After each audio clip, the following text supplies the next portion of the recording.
Assalamualaikum warahmatullahi wabarakatuh. Alhamdulillahi rabbil alamin. Asyhadu an la ilaha illallah wa anna Muhammadan abdullahi wa rasulullah. Allahumma salli ala Muhammadin wa alihi wa ashabihi wa man tabi'ahum bi ihsan ila yaumiddin. Amma ba'du. Ikhwati a'azza wa iyyakum, al-adabur rabi' min adabi al-amri bil ma'ruf wa nahi al-munkar ay sifatul hilmi. Adab yang keempat, seorang yang menegakkan amar ma'ruf nahi munkar harus memiliki sifat santun. Maksudnya adalah mampu mengendalikan diri untuk tidak murka. Qala alaihi salatu wasallam, la taghdab, innal ghadaba minasyaitan. Janganlah engkau gampang marah, karena kemarahan itu datangnya dari syaitan. Qala an-Nawawi, illal ghad fillah, kecuali kemarahan yang dilakukan karena Allah Azza wa Jalla. Melihat orang berbuat kemungkaran, muncul kemarahannya karena Allah Azza wa Jalla, maka ini boleh dan ini baik. Tapi perlu diingat, kemarahan tidak mesti dengan cara diluapkan menggunakan tangan atau menggunakan lisan. Telah kami terangkan di pertemuan sebelumnya bagaimana Nabi sallallahu alaihi wasallam murka tapi beliau tidak dengan meluapkan kemarahannya. Qala muallif, penulis buku ini mengatakan wa ma'nahu hunna wa maqsudu annal amira an-nahiya yajibu ayyatahalla bil hilmi. Maksud dari pembahasan ini adalah wajib hukumnya seorang dai, penegak amar ma'ruf dan menegakkan sikap mencegah dari perkara yang mungkar, berhias dengan sifat santun. Dan juga saya tambahkan, dan samhah. Apa itu samhah? Memberikan toleransi. Ada kalanya seseorang melakukan kesalahan itu karena ketidaktahuannya tentang suatu hukum, maka diberikan permakluman. Bahkan kita menegakkan nasihat atasnya, tidak dengan cara kekasaran. Qala Imam Al-Barbari, al-aslu fid da'wati linun wa rifqun wa hilmun. Hukum asal dalam berdakwah, mengajak kepada yang ma'ruf, mencegah dari yang mungkar itu adalah lemah lembut dan diikuti dengan sifat santun, tidak mudah marah. Maka Anda lihat Rasulullah SAW bukan orang yang dipersiapkan oleh Allah gampang marah, tidak. Tetapi Rasulullah SAW dipersiapkan oleh Allah Subhanahu Wa Taala sebagai seorang dai yang sangat amat santun. Kita lewati al-adabul khamis. Poin yang kelima, ilzamun nafsi bil amri wan nahi. Dai, pelaku amar ma'ruf nahi munkar harus melazimkan sifat ma'ruf dalam dirinya dan menjauhkan sifat munkar darinya. Maksudnya, orang yang mengajak kepada yang ma'ruf jangan malah meninggalkan yang ma'ruf. Mencegah dari perbuatan yang munkar jangan malah dia jatuh dalam perbuatan yang munkar. Qala Allah Ta'ala, atamuruna an-nasa bil birri wa tansawna anfusakum wa antum tatlunal kitab. Ayat ini memang ditujukan kepada ahlul kitab, tetapi hukumnya berlaku untuk semua hamba Allah Azza wa Jalla. Terutama dalam hal ini adalah orang-orang yang menegakkan yang ma'ruf, mencegah dari yang munkar. Atamuruna an-nas, apakah kamu cuma bisa memerintah manusia bil birri untuk berbuat kebaikan, wa tansawna anfusakum, dan kamu lupakan dirimu sendiri. Engkau perintahkan orang salat, engkau tidak salat. Engkau perintahkan manusia berbakti kepada kedua orang tua, engkau durhaka kepada kedua orang tua. Engkau perintahkan manusia berbuat baik kepada istrinya, engkau bersikap kasar kepada istrimu.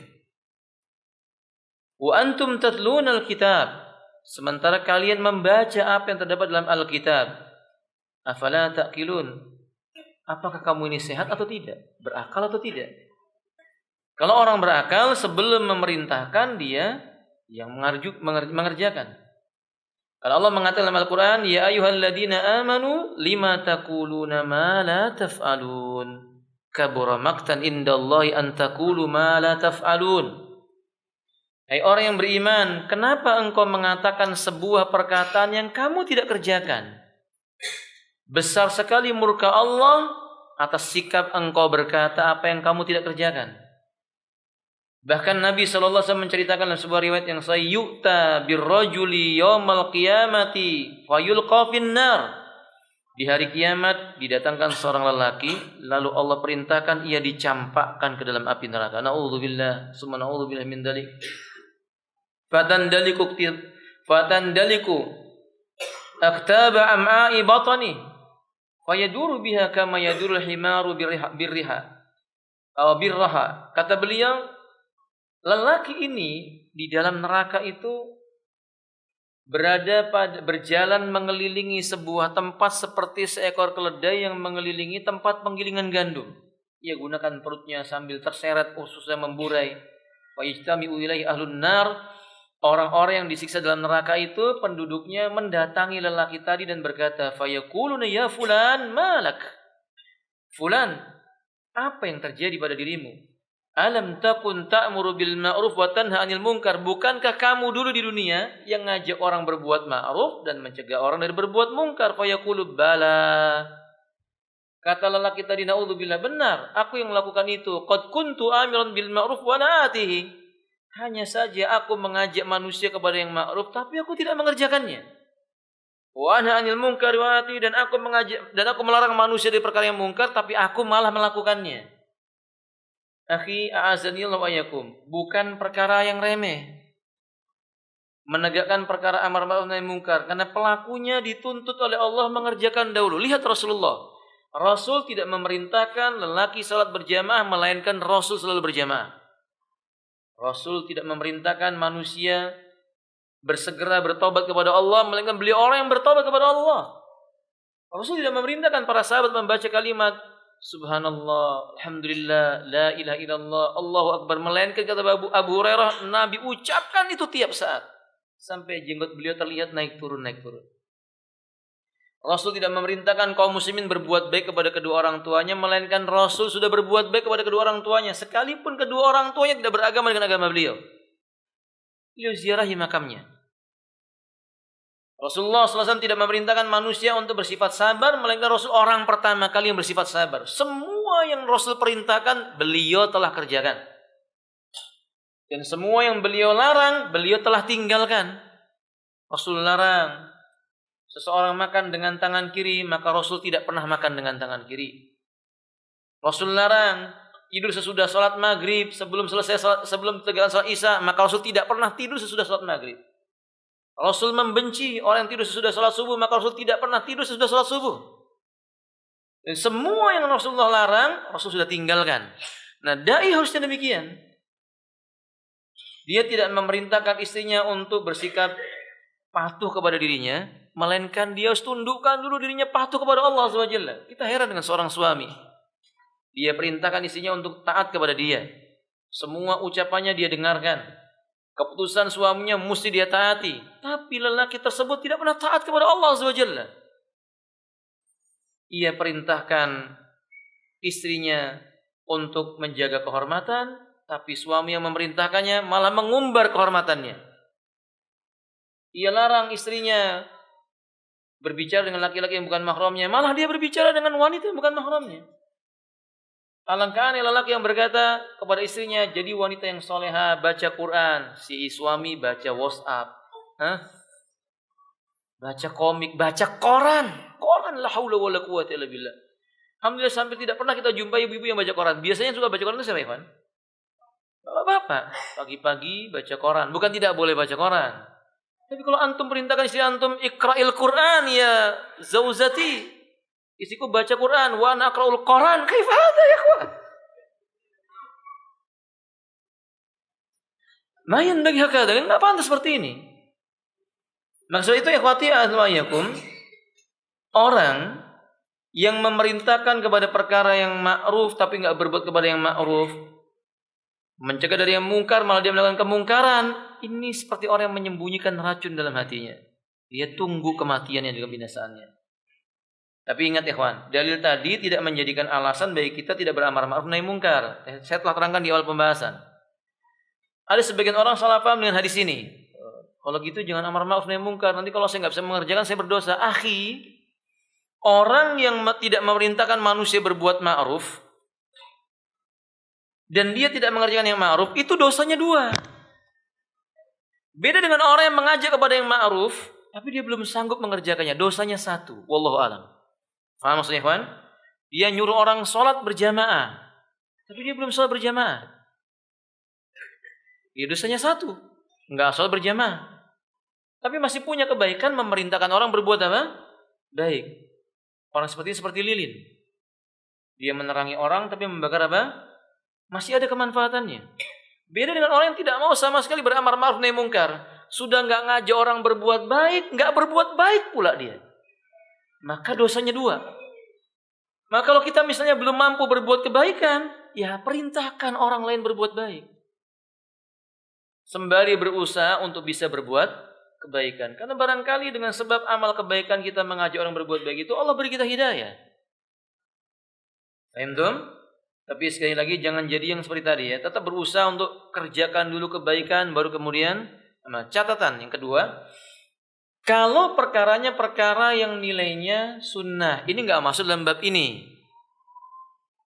Kalau Anda memerintahkan kepada istri Anda, bangun salat malam, kemudian habis istri Anda bangun, Anda tidur.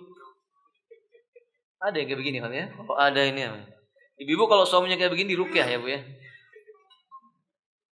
Khawatirnya kemasukan syaitan. Wallahu a'lam bishawab. Tapi kalau dia seperti ini, itu enggak dosa. Karena salat malam hukumnya apa? Sunnah. Dan tidak mungkin manusia sanggup memerintahkan suatu perkara di mana perkara itu mengandung kebaikan, dia dulu mengerjakan semuanya, enggak mungkin. Enggak ada di muka bumi selain Rasulullah. Orang yang mengajak kepada kebaikan lalu dia harus kerjakan semua yang dia ajak. Hatta para ulama, sampai pun para ulama. Anda lihat para ulama menulis kitab fikih, menyusun buku hadis, dikumpulkan semua tentang amal-amal utama, zikir pagi, petang, menyingkirkan duri dari jalan, semua dikumpulkan dalilnya. Pertanyaannya, apakah para ulama ini mengerjakan semuanya? Kan tidak. Makanya Allah mengatakan, fattaqullaha mastata'tum. Bertakwalah kamu kepada Allah sebatas kemampuan yang kamu miliki. Maksudnya, jadi penyebab orang berbuat kebaikan yang nilainya sunnah, kita dapat pahalanya. Fahim tuh? Kita berkata berbuka dengan menggunakan kurma. Ternyata antum buka dengan bingka dan gorengan. Orang ternyata mengikuti nasihat antum, dia buka dengan kurma. Antum gak berdosa. Orang itu dapat kebaikan, antum dapat kebaikan dengannya. Tapi itu menghilangkan muru'ah. Ingat baik-baik, itu menghilangkan dan mengurangi kehormatan diri. Aneh. Orang nyuruh berbuat baik tapi dia tidak berbuat apa? Baik. Ini poin yang ke berapa Ikhwan? 5. Sekarang yang ke-6. At-tahalli bimakarimil akhlak. Da'iyah, murabbi murabbiyah, bapak maupun ibu. Tiap orang yang ambil bagian dalam dunia amar ma'ruf nahi mungkar harus menghiasi dirinya dengan sifat yang mulia, makarimul akhlak. Salah satu tujuan Nabi diutus untuk apa, teman-teman? Menyempurnakan kemuliaan akhlak. Jangan dikira orang Arab tidak mulia ketika Nabi diutus. Mereka punya kemuliaan. Sejarah membuktikan orang yang paling memuliakan tamu-tamu itu orang Arab. Oke? Sejarah membuktikan orang-orang yang lebih mendahulukan kepentingan orang lain itu orang-orang di masa dahulu, di zamannya Nabi, orang-orang Arab. Tapi ada akhlak yang kurang dari mereka. Maka Nabi katakan innama bu'istu liutammima makarimal akhlak. Sesungguhnya hanyalah aku diutus oleh Allah ini untuk menyempurnakan kemuliaan akhlak. Dan Allah katakan wa innaka la'ala khuluqin azim. Sesungguhnya engkau hai Muhammad benar-benar berada di atas kepribadian yang agung. Nabi SAW tidak pernah dusta sekecil apapun walaupun cuma sekali, tidak pernah dusta. Sehingga semua orang menyebut Nabi dengan apa? Al-Amin. Nabi tidak pernah dalam hati beliau muncul sifat jubun. Apa jubun? Pengecut, enggak pernah. Nabi enggak pernah takut sama siapapun kecuali kepada siapa? Allah. Ketika terjadi perang Uhud, kaum muslimin sudah porak-poranda. Nabi maju ke depan sambil berkata, "Aku adalah utusan Allah dan aku tidak berdusta. Ana Rasulullah wa la kadzib." Nabi ke depan. Nabi tidak punya rasa pengecut. Nabi tidak pernah punya sifat bakhil walaupun cuma sedikit. Tahu bakhil? Apa bakhil, teman? Di atasnya bakhil itu namanya suhha. Suha itu lebih parah daripada bakhil. Kalau bakhil itu pelit, nah kalau suha itu seke. Seke. Nah, gitu. Iya, iya. Pokoknya begitu kan. Susah nyebutnya kan ya. Ini pelit banget. Astagfirullah. Ikhwati a'azzani wa iyyakum, Nabi tidak pernah memiliki sifat hasad. Nabi enggak pernah dengki. Tidak menyimpan kedengkian walaupun cuma sedikit. Dengki itu apa, teman-teman? Hasad itu apa sih? Iya, nama lainnya iri. Maknanya apa iri itu, Ikhwan? Tidak menyukai orang lain mendapatkan nikmat dari Allah Tabaraka wa Ta'ala. Dan itu bisa mengenai semua orang, termasuk ahlul ilm. Termasuk ahlul ilmi. Nabi tidak punya sifat dengki. Nabi tidak punya sifat malas. Kasal.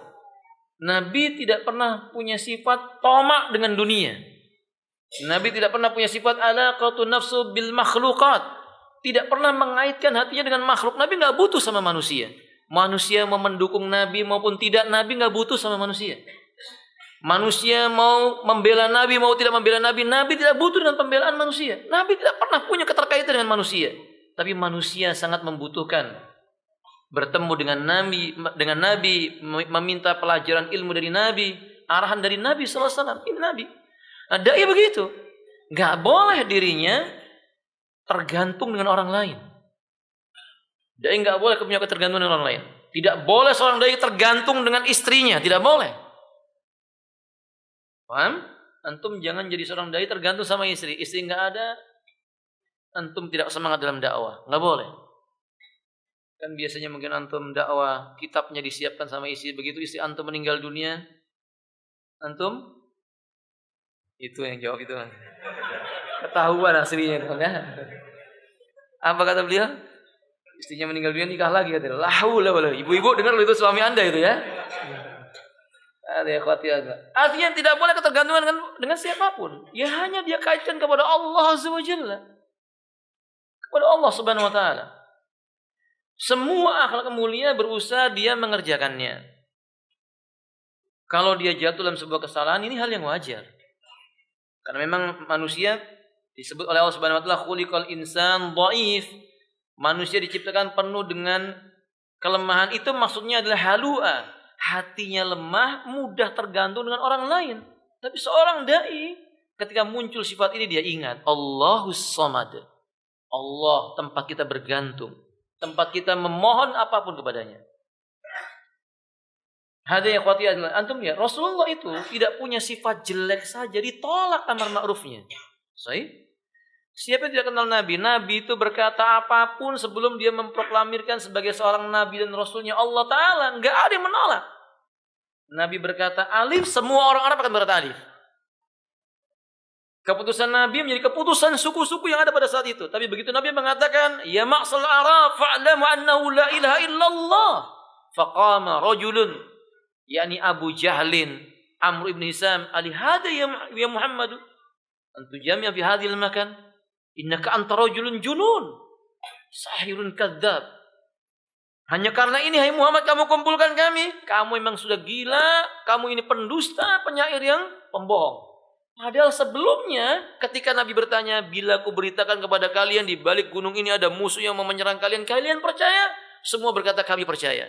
Begitu Nabi mengucapkan kalimat la ilaha illallah, Nabi didustakan. Lalu bagaimana dengan kita? Kalau kita nggak punya akhlak yang mulia, gimana kita memerintahkan istri kita? Umar bin Khattab radhiyallahu ta'ala menyebutkan, "Idza ra'aita rajula raqiba ba'ira."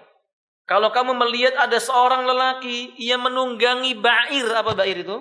Ontanya, kendaraannya, raqiba markabu, dia kendarai kendaraannya itu, kemudian raddahu, menolak kendaraan itu, melemparkannya, menghempaskan dia. Fattaim ala hadzal rajul fi syai'. Tuduh pada diri lelaki tadi itu ada yang enggak beres. Ini ucapan Umar ini kinayah. Berapa banyak kaum laki-laki berkata kepada istrinya, istriku lakukan ini, lakukan itu. Istrinya tidak patuh. Yang harus dia tuduh siapa? Dirinya sendiri. Ada yang enggak beres ini akhlak saya. Ada yang nggak beres, ini adab saya kepada Allah, adab saya kepada orang tua saya, akhlak saya dalam masalah beragama. Ada yang nggak beres. Karena kalau orang itu beres urusannya dengan Allah, nggak mungkin orang lain nggak dibereskan oleh Allah buat dia. Paham tuh? Jadi barang siapa ingin menjadikan orang beres di hadapannya, bereskan dulu dirinya dengan Allah Subhanahu wa taala. Berakhlak dengan akhlak yang mulia. Sudah habis waktunya, pas 20 menit. Nanti kita lanjut. Bukan kita lanjutkan. Besok subuh dengan Ustadz Alfi insyaallah. Ana menganjurkan antum, ini terdapat dalam buku Mausu'ah Al-Adab Al-Islamiyah. Ensiklopedia Adab Islam. Antum lihat buku itu sudah ada PDF-nya. Kalau antum enggak bisa membeli, bisa antum download. Ada yang berbahasa Indonesia, ada yang berbahasa Arab. Antum bisa baca di situ penjelasan yang ringkas tapi dengan dalil. Kita butuh ini. Karena seorang lelaki itu pemimpin, dimintai pertanggungjawaban tentang apa? Kepemimpinannya. Yang mudah-mudahan Allah jadikan kita orang yang menegakkan amar ma'ruf nahi munkar dengan keridhaan Allah Subhanahu wa taala. Dan mudah-mudahan Allah Subhanahu wa taala terima amal ibadah kita, baik mengajak kepada yang ma'ruf maupun mencegah dari yang munkar. Dan semoga Allah Subhanahu wa taala pertemukan kita dengan Nabi sallallahu alaihi wasallam di Telaga Haud. Dan semoga Allah kumpulkan kita di surganya Allah Azza wa Jalla. Allahumma amin. Akhiru da'wana alhamdulillahi rabbil alamin. Subhanakallahumma bihamdik, asyhadu an la ilaha illa anta astaghfiruka wa atubu ilaik. Assalamualaikum warahmatullahi wabarakatuh.